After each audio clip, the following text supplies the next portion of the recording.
from Hollywood, it's time now for Edmund O'Brien as... Johnny Dollar. We're ready on your call to Boston. Go ahead, please. Hello? Yes? Mr. Semplin, this is Johnny Dollar. Johnny Dollar? I don't believe I remember you, Mr. Dollar. Well, we've never met. Your company hired me here in Hartford to investigate the Joan Sebastian death. Oh? It's odd that they didn't advise me. Well, they probably will. I called you to find out the name of the officer in charge of the case, if I could. It's Lieutenant DeRosa. DeRosa. Do you happen to know what their theory is, if any? Theory? I don't think they've arrived at a definite theory. Still a toss-up between murder and suicide, huh? Okay, Mr. Semplin. I'll be in touch.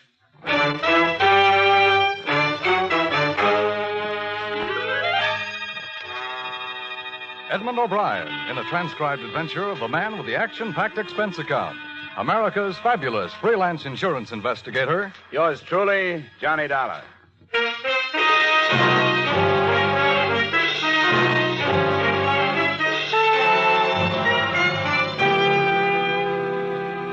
Expense account submitted by Special Investigator Johnny Dollar to Home Office, Corinthian Life Insurance Company, Hartford, Connecticut.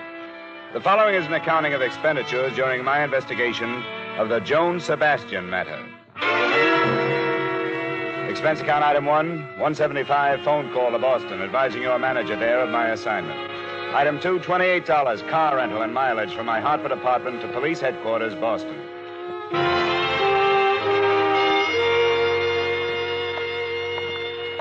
What's the matter, Dollar? Don't you trust us? Well, it's not up to me to mistrust you, Lieutenant. These insurance people get uneasy when there's a choice between suicide and murder, unless the murder motive is the policy. And you don't think there's a chance of that? I wouldn't say definitely not, but the Sebastian girl made her mother her beneficiary, and her mother's an invalid in a rest home. Did you know the mother has taken up with an old flame? No, I didn't. Oh, yeah. Goes to see her a couple, 3 times a week. Crazier things have happened. I'll get the file for you. Sit down. Now, this is all we've got so far, pending the coroner's inquest and the autopsy report. Here's a photo of where she was found. Shallow water. That's the bridge? Uh-huh. She was lying right about there.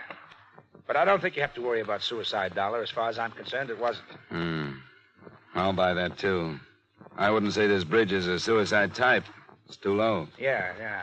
And there's another thing. I've been on the force for more years than I like to count, and I've run into my share of suicides. But I've never known a woman to do it that way without taking off her coat. Oh? Yeah, usually shoes, too. I've learned that's part of a generally accepted pattern. The Sebastian girl didn't fit the pattern, huh? Yeah, here's the way she looked. Coat on, belt still tied. Shoes. Her purse is still missing. We're searching the stream for it. How old was she? 21. She was a beautiful girl. Yeah, I noticed that. I try not to, but with her, I couldn't help it. How much questioning have you done, Lieutenant? Oh, not as much as we'll do after the inquest. When'll that be? Day after tomorrow. Do you want anything more here? No, thanks. I'll give you the background we have on her. It's in my office. I won't bother you anymore, Lieutenant DeRosa. Besides, I like to dig up backgrounds myself. I know them better if I do. Thanks a lot for your cooperation.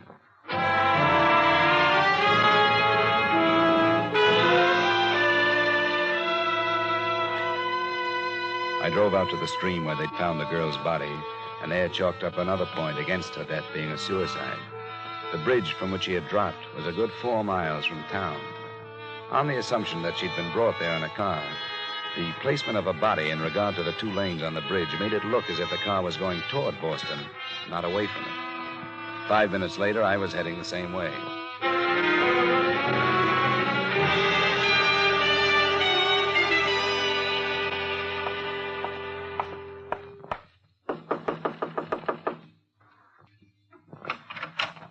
Hello? Miss Mary O'Neill? Yes? The manager suggested I come up. He told me you shared this apartment with Joan Sebastian. That's right. Who are you? My name's Dollar. I'm from her insurance company. I'd like to talk to you about her if I could. Well, I suppose so, but there's nothing I can do now. This is the biggest shock I've ever had. I always said there'd be trouble. But I never thought she'd do anything like this. Maybe she didn't. What's that supposed to mean? Well, there are signs that say maybe she didn't commit suicide. There are? Do you think she had any reason to? Well, that's what I said. I never thought she would. Sit down. Any place.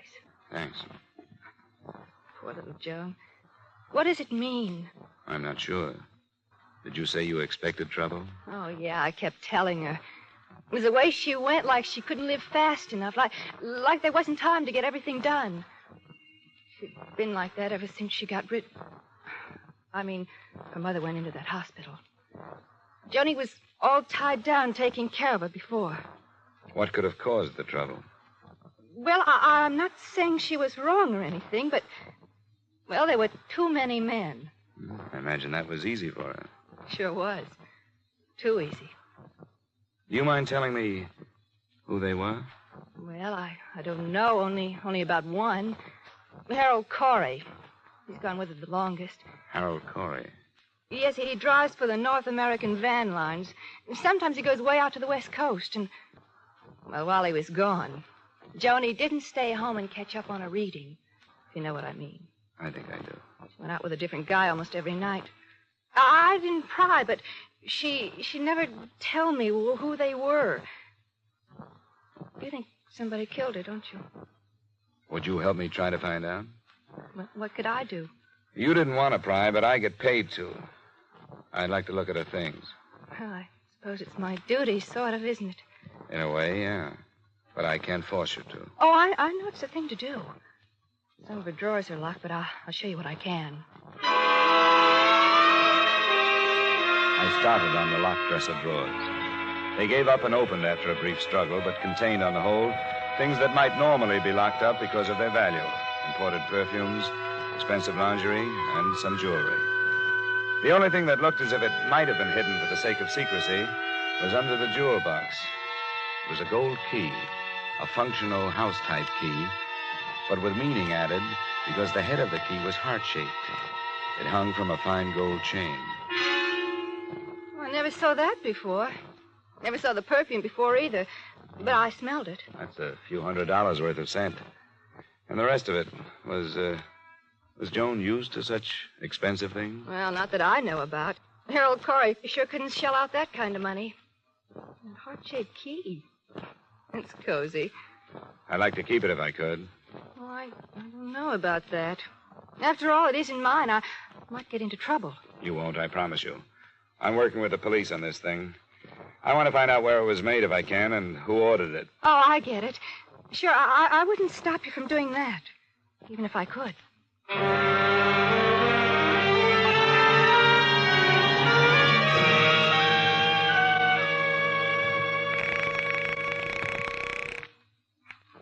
North American van lines. I wonder if I could get some information about a driver of yours, Harold Corey. I phoned his home and couldn't get him. Is he out of town? Just a second. Yeah. Harold Corey's on a run to Philadelphia. Oh? When's he due back? He's doing tonight, about 3 a.m. tomorrow morning. Thanks very much.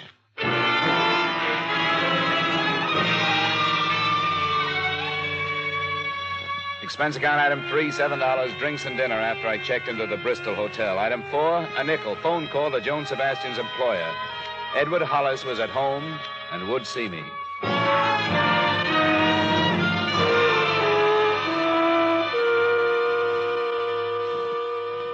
Come into the living room, Mr. Dollar. We may as well be comfortable. It's nice of you to see me, Mr. Hollis. I thought it'd be better to do it this way rather than bother you at work. Of course, and I appreciate it. The atmosphere at the office has been gloomy enough. Oh, this is Mrs. Hollis, Mr. Dollar. Oh, how do you do? Quite well, thank you. I didn't know the poor girl, but it's a dreadful thing. Yes, I'm afraid it is. Simply don't understand. A young girl like that with everything to live for. Well, it may be even worse than that. Worse? How could it be worse? It looks more and more like her death was not a suicide. Oh, Mr. Dollar.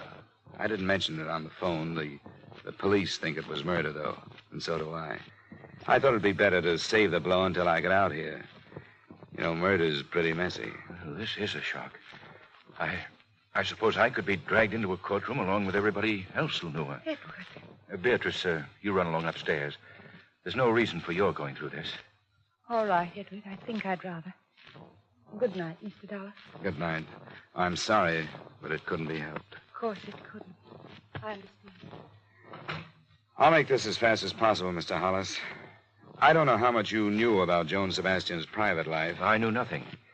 I have a number of girls in the office, and it's been my philosophy to remember that not too long ago, I was as young as they are. As long as they do their work well, I ask no questions. As a matter of fact, I have no right to. Sure. From what I've gathered, she was mixed up emotionally.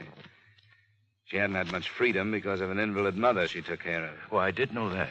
When the mother went to a hospital, Joan began to make up for lost time. She led her friends to believe that she ran around with a lot of men. But I don't believe that. Oh? I think it was one man. Would you give me the names of the girls she worked with? I'd like to talk to them and find out if something may have come out over lunch or cocktail. Yes. I'd rather my staff wasn't upset too much, but I'll tell you. You'll want to question them separately? That's right. And I could give you their names now, but if you'll phone me at the office in the morning, I'll give you their addresses and phone numbers. That would help. Good. You can call any time after 9:30.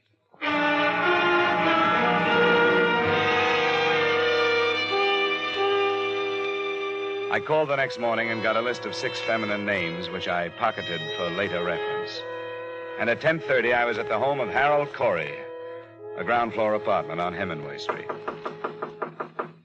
Yeah, who is it? My name is Dollar.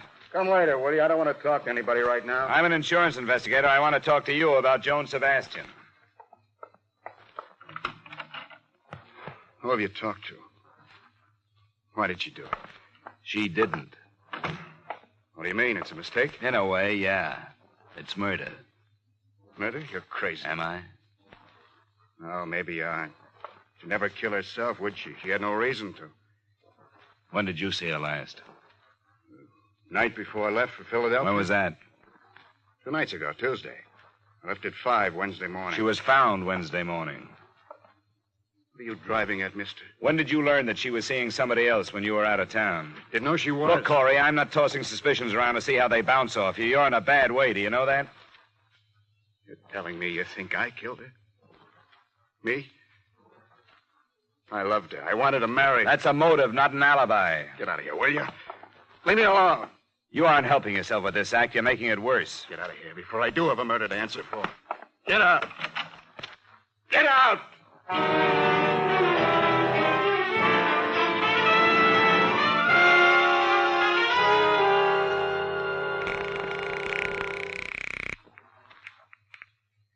Lieutenant DeRosa. This is Dollar, Lieutenant. Hey, I've been kicking myself for not getting your hotel yesterday. Well, I didn't have one then, but I got a few things to pass along to you now. Well, if it's the Sebastian thing, save him. What do you mean? It's suicide after all. How come? Autopsy report. There was concussion from that drop from the bridge, but that wasn't the cause of death. Now, wait a minute. Cause of death was from carbon monoxide.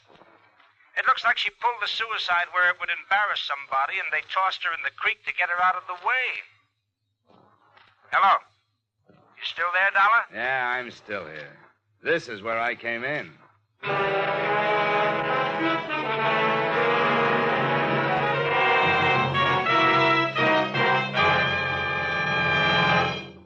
We'll return you to the second act of yours truly, Johnny Dollar, in just a moment. But first, one of radio's greatest stars has returned to CBS The Stars Address. He's Frank Sinatra. Frank will be here every Sunday afternoon for a full hour of songs, comedy, and commentary on popular music. The Frank Sinatra Show is a part of CBS's new lineup of entertainment on Sunday afternoons. Join CBS every Sunday afternoon, won't you? Now, with our star, Edmund O'Brien, we return you to the second act of yours truly, Johnny Dollar.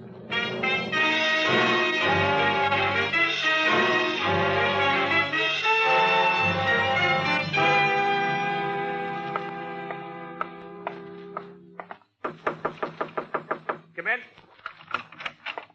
Desk sergeant said you were waiting for me. Oh, yeah. I told him you'd be showing up. Sit down, Dollar. You didn't seem to like the latest development. Well, I've been working from other directions. Give it to me again, will you? Well, here's the autopsy report. Death by asphyxia caused by carbon monoxide, agent unknown. Probably automobile engine exhaust. That's the most popular these days. Do you believe this, Lieutenant? I believe what's on the report. And how did you say she got into the river? I said maybe she committed suicide somewhere so that somebody would get involved. Maybe in the driveway of somebody who didn't want to get involved. To get rid of her, she was probably moved to the stream. What's the matter? Don't you like that? What else does the report say? Oh, symptoms of severe concussion. I thought you'd be happy with this suicide evidence. The insurance company hired me to dig up facts. If it was suicide, all right. But if it wasn't, they want to know that, too. And I don't think it was. Why not?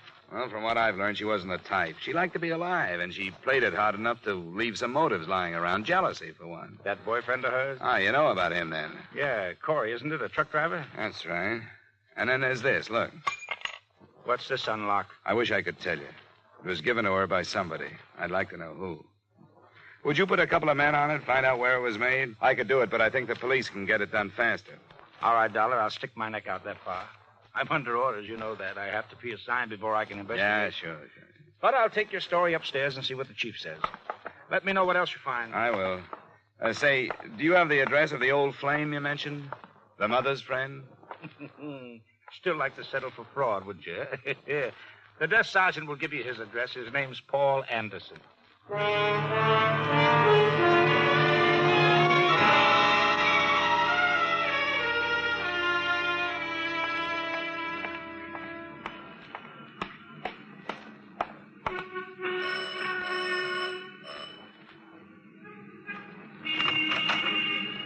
You Mr. Anderson? I am.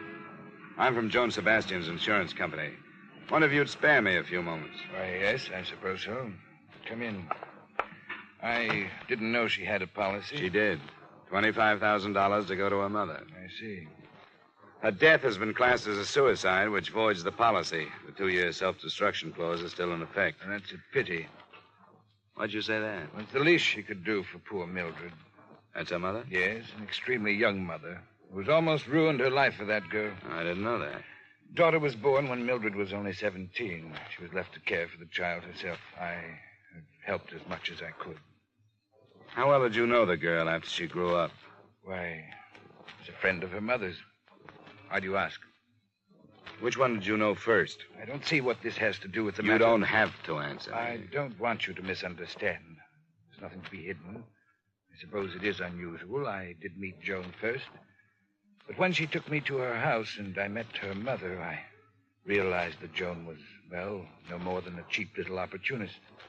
The complete opposite from her mother. As I say, I suppose it is unusual. And that doesn't make any difference. Point is that you dropped the girl in favor of her mother. Is that it? It wasn't the gross situation you evidently wish it had been. I realized Mildred's condition and the lack of care. I knew she needed someone, and I did what I could for her. Did you send her to the rest home? I did. Now, look here, this has gone far enough. You asked me these questions for one reason, so that you can make your own conclusions, haven't you? I didn't know it showed. It does. Think I sent Mildred to the home to get her out of the way, don't you? That is not the case. You can think what you like. Go ask Mildred if you care to. I won't bother her. Do you know anything about a gold key that Joan had? A gold key? No, I don't know anything about a gold key. I've known very little about Joan all these past months. I could have told you that she was headed toward a bad end a long time ago. Now she's reached it. There's no one to blame but herself.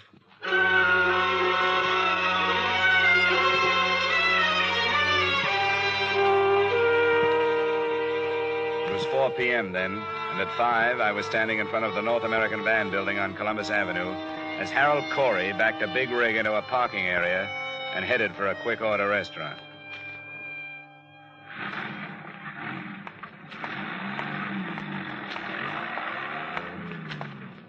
Hello, Corey. What this time? Dispatcher tells me you're going out on another run. Pretty short layover, isn't it? That's right. I asked for it. I figured driving, I'd get my mind off this thing. What do you want? Do you know how she died? I read about it. Carbon monoxide. Do you still think it couldn't have been suicide? She's dead. That's as far as I can think. You knew about Paul Anderson, didn't you? What about Paul? That he might have been more interested in Joan than he was in her mother? I suppose you're just doing a job, aren't you? What you say is true. I didn't know about it. If I had known about it, I would have gone after him, not Joan. I can't take any more, mister. Look, I don't enjoy it either, Corey. Like you say, I'm just doing a job.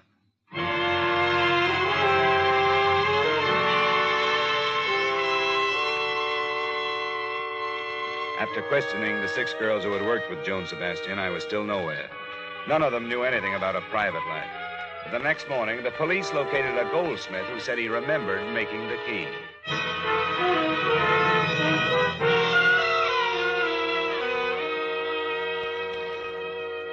The police told me you might come in, Mr. Dollar. No trouble at all. We're happy to oblige. Good. You've seen the key? Yes, the officer showed it to me. Oh, friendly young man. I have it with me. You're sure you made it? Oh, yes, positive. See here, I'll admit to a quaint conceit. You see here? Part of the scroll? See the letters? Oh, yeah. Yeah, CS. My initials, Cedric Foss. Oh. But I haven't the faintest recollection who I made it for. I told that young officer that, too. I don't even remember when. Oh, there's so much work, you know. Well, maybe I can help you. It would have been between 7 and 8 months ago. You keep any kind of record? Oh, of course I do. I'm bound to. A matter of law. 7 or 8 months should have... let me see. That would be November, October, September. 7 would be March. 8 would be February. Oh, yes, of course. Now, here we are. Frankly, I'm intrigued. How many of my items may have been involved with tragedy? Who knows? Perhaps I'm a curse. I was hoping you'd be a cure for this one. Well, I hope so. You wouldn't know what week or day? Oh, I'm afraid not. Oh, my. Oh, my. February wasn't a very good month, was it? Post-holiday slump. Reset, change rings high. Set opals. Dreadful stuff. What? No. It's much too small. Key for a jewel box. Well, let me see. March. Yes, engraved spoon. Reset, repair, bracelet. Here it is. Door key in gold. March 17th. What name? Do not deliver. Will call J.E. Carter. J.E. Carter. Does that help? No, not a bit. Do you remember anything about him? No, paid in cash. Wait, now, that was the day Mrs. Brand brought the baby shoe in for placing. She's the councilman's wife. I remember that. It was snowing. That was the day it was ordered, Yes, Now, wait a minute. It was modeled from a plain old cast house key. Uh-huh. I cannot picture him. But I'd done some apartment keys, and he said this was for a cottage. Outside of town? It was a surprise for his wife, someplace on the bay. I remember that because of the hideous weather, and I could just feel that wind coming through one of those summer cottages. Now, do you think you'd recognize him if you saw him again? Well, I can't say until I do. I could try. Well, we may have to call on you then. Thanks. Thanks a lot. I think you've helped.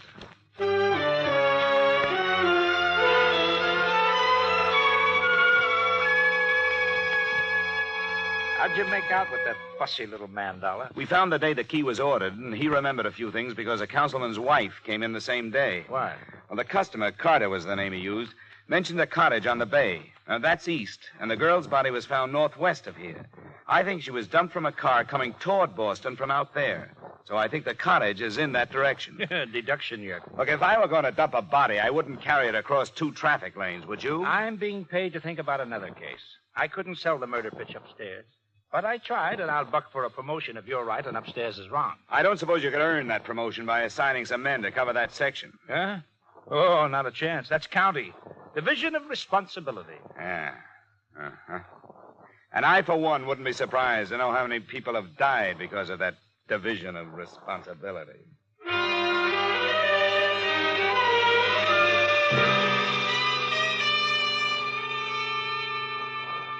Expense account item 4, $35 mileage covering a 2.5-day search of real estate offices northwest of Boston. Object, a cottage rented a few days before March 17th by a man possibly using the name J.E. Carter. It was morning to night legwork, but on the afternoon of the 3rd day, it paid off. I found an agent who had rented a cottage to a J.E. Carter. She took me out, but before we went into the place, I noticed a lean-to garage marked up by plenty of tire tracks. Inside, I found a stained rug, among other things. Well, Mr. Dollar, I've always said I personally vouch for the people I do business with. You never know, do you? I should say you don't. You want to go now? I think I've seen enough.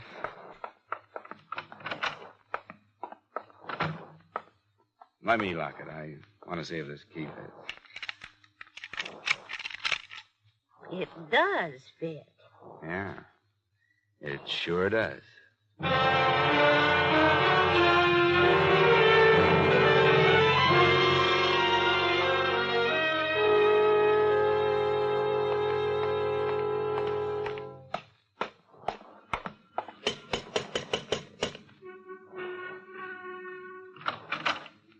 Oh, Mr. Dollar. Hello, Mr. Hollis. May I come in? Why, yes, of course. Come in.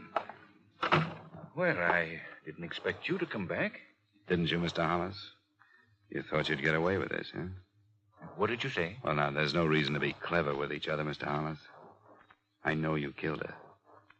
You rented a cottage out beyond Mystic River. You used the name J.E. Carter when you bought the gold key. I did that? I'm afraid you did. Come into the other room.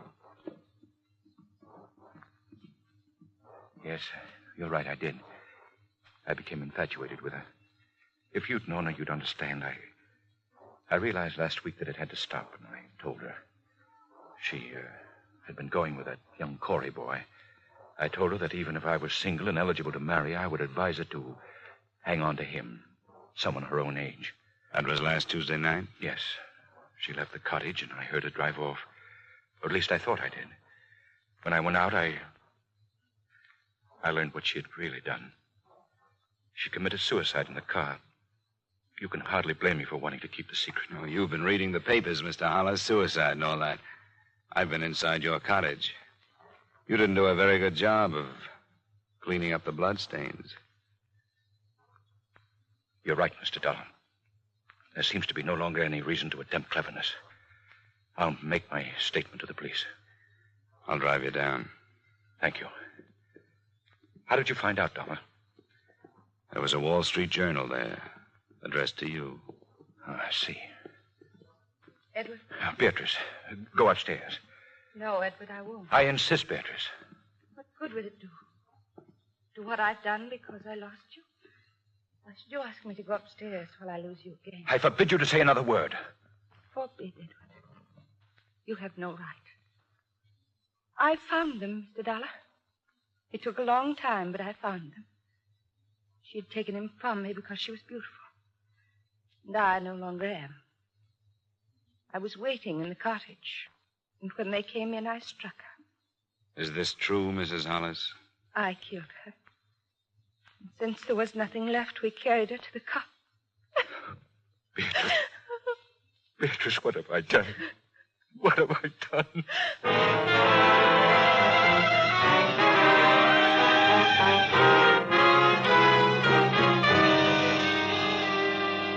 Expense account item 5, $110 final bill for car rental. Item 6, $85 miscellaneous. Expense account total, $356.75. Remarks? I don't know what sticklers the Massachusetts law courts are, but Joan Sebastian was not killed by the wronged wife. She was unconscious but alive when Hollis put her in his car trunk. She died there by carbon monoxide. Yours truly, Johnny Dollar.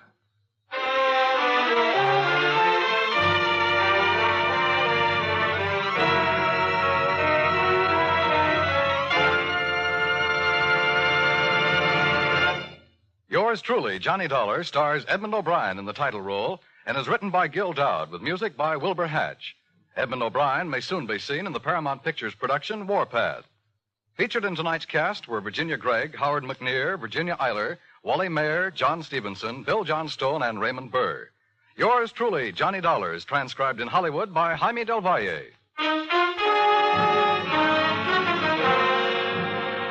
This is Dan Coverly inviting you to join us next week at this time when we will again bring you Edmund O'Brien as... Yours truly, Johnny Dollar.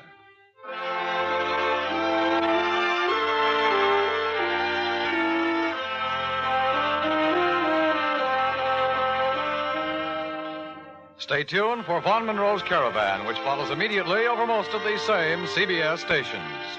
This is CBS, where Hopalong Cassidy rides every Saturday night, the Columbia Broadcasting System.